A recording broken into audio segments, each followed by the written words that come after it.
देखिए, एक सवाल मेरे से पूछा गया कि सर, माननीय सुप्रीम कोर्ट का ये फैसला था कि तलाक के लिए जो 6 महीने का वेट करना होता था सेकंड मोशन के लिए, उसको खत्म कर दिया गया है, वेव ऑफ कर दिया गया है। उसके बाद भी जो है हमारे केस में 6 मंथ का जो टाइम है उसको बरकरार रखा जा रहा है। हमने एप्लीकेशन मूव की है कि उसको खत्म किया जाए, फिर भी उसको अलाउड नहीं किया जा रहा है। ऐसा क्यों है?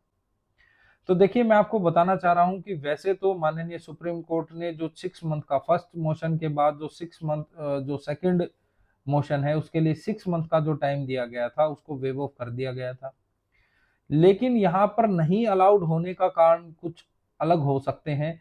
जैसे कि आपको ध्यान रखना है कि जो उस समय सुप्रीम कोर्ट का ऑर्डर आया था उसमें कुछ महत्वपूर्ण बातें लिखी गई थी, जैसे कि आपका जो सेपरेशन का जो टाइम है वो जो 18 महीने का कम से कम होना चाहिए। यानी जब आपने म्यूचुअल डाइवोर्स का फर्स्ट मोशन कराया है तो आपका सेपरेशन जो है, यानी अलग जो है, 18 महीने से ज्यादा का होना चाहिए।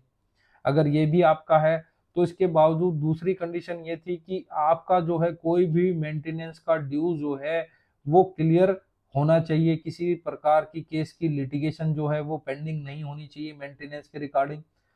तीसरी बात ये थी कि किसी भी प्रकार की आपकी म्यूचुअली सेटलमेंट में कोई भी क्लोज ऐसा नहीं होना चाहिए जो पेंडिंग होना चाहिए या वो क्लियर ना हो। यानी कि आपके बच्चों की कस्टडी किसके पास रहेगी, कितने में सेटल हुआ है, पहले जो आपने फर्स्ट मोशन पे पैसे दिए थे वो क्लियर हो गए हैं, नहीं हुए हैं।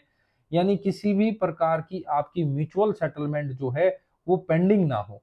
अगर पेंडिंग होगी तो आपका 6 मंथ का जो कूलिंग पीरियड है वो वेव ऑफ नहीं होगा। अगर आपने ये सारी शर्तें पूरी कर रखी हैं तो आप फिर एप्लीकेशन उस जजमेंट का हवाला देकर लगा सकते हैं, फिर आपकी एप्लीकेशन जो अलाउड हो जाएगी और जो 6 मंथ का जो टाइम है वो भी खत्म हो जाएगा।